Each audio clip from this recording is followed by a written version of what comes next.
vamos a entrar pues, en un nuevo espacio, en una nueva, digámoslo, sección de Abraham la Palabra, que es contextualizando el verso. ¿Sí? ¿Por qué? Porque muchas veces nos damos cuenta que se cogen versos al azar, los descontextualizan para montar cualquier cantidad de herejías, ¿cierto? Una de esas, que es justamente la metafísica, tergiversa un texto que el hermano Antonio ahorita lo va a leer. ¿Qué hace la metafísica? La metafísica te dice que tú tienes que pensarlo, tienes que creerlo en tu corazón y tienes que hablarlo para que se haga realidad. Que es una tergiversación que lastimosamente llegó a Dios del cristiano, y en medio de la iglesia hoy lo tenemos, que la gente es ignorante, pero es una tergiversación de Romanos capítulo 10:10. Por favor, Antonio, ¿puedes contextualizar? Bueno, sí, vamos a leerlo. Dice, porque con el corazón se cree para justicia, pero con la boca se confiesa para salvación. Bueno, realmente uno lo lee y uno podría hasta de pronto, digo yo, si uno, porque yo pienso que uno tiene que tener de verdad una mente muy carnal para decir que yo tengo que tener eso en mi corazón y confesarlo y declararlo para mí.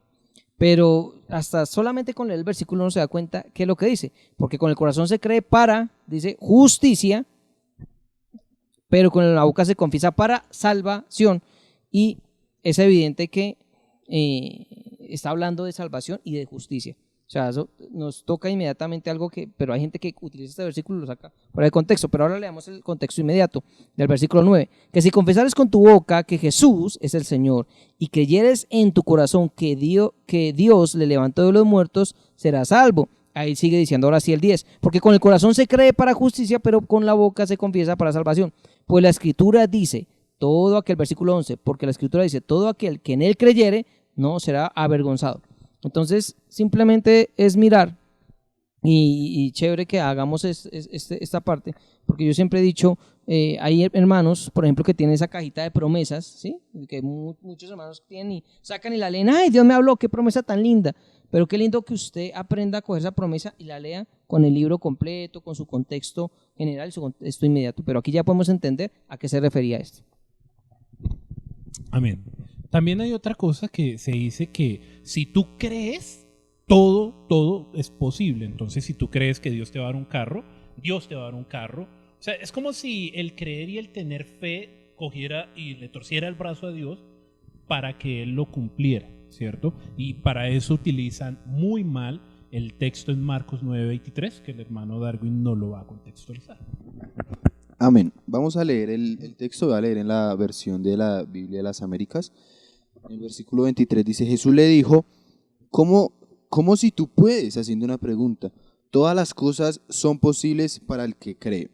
Entonces, vamos a mirar el contexto. Jesús viene, hay un joven que está endemoniado, tiene un demonio mudo. Dice que un demonio mudo y dice que lo atormenta. Entonces el padre va a los discípulos de Jesús y los discípulos de Jesús no pueden sacar el demonio. Y luego el padre va a donde Jesús. Y ahora sí le damos el contexto, le damos desde el versículo 18. Dice, y siempre que se apodera de él, lo derriba y echa espumarajos, cruje los dientes y se va consumiendo. Y dije a tus discípulos que lo expulsaran, pero no pudieron. Respondiéndoles Jesús dijo, oh generación incrédula, ¿hasta cuándo estaré con vosotros? ¿Hasta cuándo os tendré que soportar? Traédmelo. Y se lo trajeron. Y cuando el espíritu vio a Jesús, al instante sacudió con violencia al muchacho, y este cayendo a tierra, se revolcaba echando espumarajos. Y Jesús preguntó al padre, ¿cuánto tiempo hace que le sucede esto? Y él respondió, desde su niñez, y muchas veces lo ha echado en el fuego y también en el agua para destruirlo. Punto. Y ahí sigue un punto seguido. Dice, pero si tú puedes hacer algo, hace una afirmación el hombre, el padre del muchacho, dice, pero si tú puedes hacer algo, ten misericordia de nosotros y ayúdanos. Jesús le pregunta, ¿cómo si tú puedes? Pero no le está diciendo como si yo le dijera a Hernán, si tú puedes hacerlo. No, Jesús le está preguntando, ¿usted cómo me dice que si yo puedo? ¿Cómo si tú puedes? ¿Cómo si yo puedo? Jesús está diciendo, ¿cómo así que si yo puedo? Obvio que puedo. Y Jesús ahí sigue diciendo, todas las cosas son posibles para el que cree, pero ¿para el que cree qué? Para el que cree que Jesús es poderoso para sacar ese demonio. Ese es el contexto. Jesús no está preguntando, que no está diciendo que nosotros podemos, Él no está afirmando eso. Le está preguntando al hombre que cómo es capaz de preguntarle a Jesús que si puede hacer algo. Obvio que puede. Él es el Dios Todopoderoso, Él es el Cristo, el Mesías, Él lo puede hacer, Él puede. Él vino a eso, a hacer libre a las personas. Entonces, ese es el contexto, hermanos, de que nosotros creamos, no es una fe de que yo todo lo que, si yo lo creo, entonces lo recibo, no, es si yo creo en Jesús, entonces, pero si creo en conforme a su voluntad, entonces ahí sí lo recibo, no mis caprichitos. Amén, hermano. Algo muy interesante también que hoy en día vemos lastimosamente en medio de la iglesia es el hecho de que a ti te dicen, es que tú tienes que llamar las cosas que no son como si fuesen. Entonces, lo viví durante muchos años, ¿no? Que llevo más de 10 años que en la iglesia se me llame el flaco y no lo soy. Entonces, por fe, entonces hay que llamar las cosas que no son como si fueran. Es un ejemplo. Pero lastimosamente es así. Entonces a ti te dicen, no, es que tú tienes que decir que eres pastor y tú tienes que creer que eres pastor, ¿sí? Y tienes que llamar las cosas que no son como si fueran. Entonces tienes que llamarte pastor y Dios te va a hacer pastor. Y a ti evangelista y demás. Pero lastimosamente es una descontextualización de un texto, más exactamente de Romanos 4:17, que el hermano Enrique nos va a hacer el favor de contextualizar. Bueno, voy a leer en el celular porque tiene la letra un poquito más grande, ¿listo? Eso no significa que, no, yo soy solo Biblia celular, ¿no? Dice Romanos 4:17, como está escrito, te he puesto por padre de muchas gentes, delante de Dios a quien creyó, el cual da vida a los muertos. ¿Abraham podría darle vida a los muertos? No. Recordemos que el texto viene hablando de Abraham y de la justificación por la fe, ¿vale? El cual creyó, el cual da vida a los muertos y llama a las cosas que no son como si fuesen. Ese y llama se está refiriendo a la misma persona. Y ese que da vida a los muertos es Dios, no nosotros. Mucha gente dice, no, es que tú tienes que llamar las cosas que no son como si fueran, tienes que decretar esto, tienes que declarar aquel, di que ya hay trabajo así no tengas trabajo. Sí, Hernán, ese es un consejo para ti. Amén, amén. Entonces, cuando Dios le da esta promesa a Abraham y le dice que le dará padre de naciones, lo está llamando algo que no es, algo que todavía no es. Está en el capítulo 17, verso 5 de Génesis. En el capítulo 18 Dios apenas le hace la promesa, o sea que esto está antes de que Abraham fuese padre. Él está diciendo, tú serás padre de naciones. Dios está llamando a Abraham algo que no es, porque solo él tiene ese poder. ¿Y qué? ¿Y Dios lo cumplió? Dios lo cumplió y lo sigue cumpliendo en la simiente que es Cristo. ¿Sí? Entonces no viene hablando de que yo puedo decir que esa puerta es blanca o que ese árbol de Navidad se le va a caer las pepas, ¿sí? Y va a cambiar de color y ya, listo, se hizo, porque yo llamo las cosas que no son como si fueran. No, lo que pasa es que la iglesia la gente ha tomado de que preciso esta palabra es para mí y yo soy el que hago eso y entonces yo me apropio de eso y entonces yo hago eso. No, es Dios quien llama las cosas que no son como si fuese, y eso está en su absoluta soberanía. En su soberanía, él es el único que puede llama a un muerto a vida, las cosas que no es, como si fuesen. Amén. Quiero aportar algo ahí porque Lucho dice que siempre decimos que yo me apropio de esa promesa, yo me apropio de eso, pero ¿por qué no nos apropiamos de la promesa de que Dios dijo que nos iba a dar un Salvador? ¿No? La gente, de eso es lo que menos se apropia. Nosotros nos debemos apropiar es de esa promesa, de que Jesús es el Cristo, de que Jesús es Mesías, de que Jesús es suficiente, de que Jesús es el verdadero Rey, profeta y sacerdote, de que Él lo consumó todo en la cruz.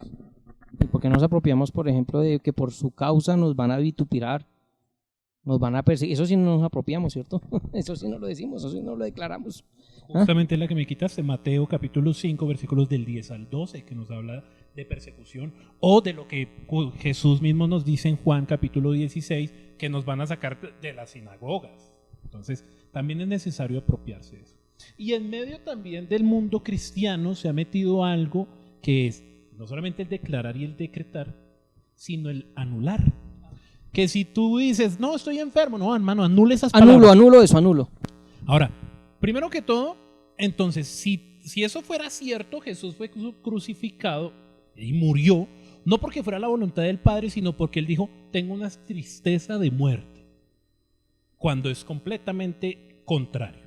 Él vino y obedeció al Padre, y ya lo vimos, que Él fue obediente hasta la muerte y muerte de cruz, como lo registra la Escritura, y siempre buscaba la voluntad del Padre. Entonces, Digamos, por ejemplo, también el apóstol Pablo le hubiera dicho a Timoteo, anulo esa enfermedad que tienes del estómago, y no le hubiera dado algo, una medicina pues normal. O Pablo, en vez de rogar a Dios 3 veces que le quitase el aguijón de la carne, hubiera dicho, yo anulo esto que tengo, o lo quito y punto, ya. o No. simplemente hubiera anulado su enfermedad en los ojos. Entonces, son este tipo de cosas que no caben. Ahora, ¿de dónde la gente se pega para decir esto? Lastimosamente se pega de un proverbio capítulo 6, versículo 2, que en esta ocasión yo lo voy a contextualizar. Dice el texto así: te has enlazado con las palabras de tu boca y has quedado preso con los dichos de tus labios. Entonces, claro, si lo vemos desde ese contexto, tiene muchísima lógica que Lucho diga que es enano y por eso es así, que diga Toño que es gordo y por eso es así, que Darwin diga que es casado y por eso es así, ¿cierto? No Que de, no está mal. no de ese contexto, sino fuera de ese contexto. Bueno, sí, o sea, mirándolo desde solamente eso, pero en el contexto tenemos que leer el versículo anterior que dice: hijo mío, si salieres fiador por tu amigo, si has empeñado tu palabra a un extraño, te has enlazado con las palabras de tu boca y has quedado preso con los dichos de tus labios. O sea, ¿qué quiere decir? Que si tú prometes algo, debes cumplirlo. Que si su merced dice que le va a regalar a Hernán unos zapatos, pues me lo regala. Talla 44. ¿Cierto? Es eso, a eso está hablando, que si yo prometo algo, debo cumplirlo. Mas no está diciendo que si yo digo que estoy enfermo, o que si yo me voy a engordar, o que si me voy a flacar, así va a ser, o debo anular todo lo que es contrario. ¿Por qué? Porque es completamente contrario a lo que dice la Escritura. Y el texto está hablando de eso, de lo que yo prometo, debo cumplir. Igual ahí nos muestra cómo zafarse de ese compromiso, ¿no? Porque dice, ve, preséntate a tu hermano, arrodíllate y ruega. Pídele a él que le quite ese compromiso, ¿no? Eso es lo que está diciendo. No dice, no, hermano, no declare eso, anule eso. No, dice totalmente lo contrario. Y cuando dice que es fiador, es porque se comprometió con una deuda con el hombre. En el contexto histórico que está ahí, es que se comprometió en una deuda con el hombre, entonces él también va a pagar con esa deuda. Y eso es lo que le está diciendo Salomón a su hijo. Exactamente, que es cuando nosotros nos ponemos de fiador para que a alguien le hagan un préstamo en el banco. Entonces, esos son los contextos reales de estos versículos que lastimosamente, mucha iglesia, muchas personas que dicen ser cristianas, que no juzgo si son o no son porque yo no conozco su vida personal y su intimidad con el Señor, pero que cogen estos versos para descontextualizarlo y enseñar cosas que no tienen nada que ver. Igual también está cuando le dice Josué a la gente que su casa y él le servirán al Señor. No es una promesa de Dios. El que está hablando es Josué. Le dice, ustedes hagan sus altares, ustedes adoren lo que quieran, pero lo que es mi casa y yo vamos a adorar al Señor. No es una promesa, es una declaración de Josué, es algo que él quiere hacer, no una promesa para que uno diga, me la voy a apropiar, no. Y todo el mundo anda diciendo, mi casa y yo le serviremos al Señor porque es una promesa. No, es una declaración de Josué, es Josué el que está hablando, no Dios. O uno de los amigos de Job, ¿no? Hay una parte que también cogen eso para una bendición, que es una promesa, y lo dice creo que es Bildad, creo que se llama, no me acuerdo bien, un amigo de Job, perdón que no me acuerdo ahorita, hermanos, pero y la gente lo toma como que, uy, y es un hombre que lo dice, y más encima después al final del libro de Job uno se da cuenta que estaban muy equivocados, entonces, y la gente coge esa promesa. También cuando le dice Dios a Israel, ¿no? Y te daré todo lugar que pise la planta de vuestros pies. Y le está diciendo al pueblo de Israel que todo lo que ellos pisen en la tierra prometida pues será de ellos, obviamente porque Dios ya lo había prometido. Arqueólogos han descubierto piedras en toda la península del Sinaí, por la tierra por donde ellos andaron, han descubierto en piedras que están grabadas sandalias.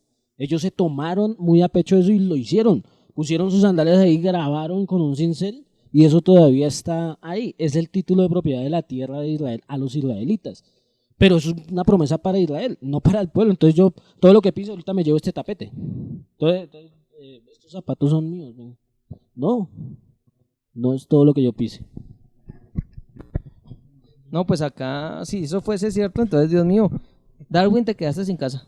Que Hernán, mire, con esos pies tan grandes. Otros textos que también cogen y descontextualizan es Juan, capítulo 15, versículo 7, que es: si permanecéis en mí, mis palabras permanecen en vosotros, pedid todo lo que queréis y os será hecho. Obviamente el contexto nos viene hablando es de otra cuestión completamente diferente a yo pedirle al Señor que me dé una casa y Él me la va a dar.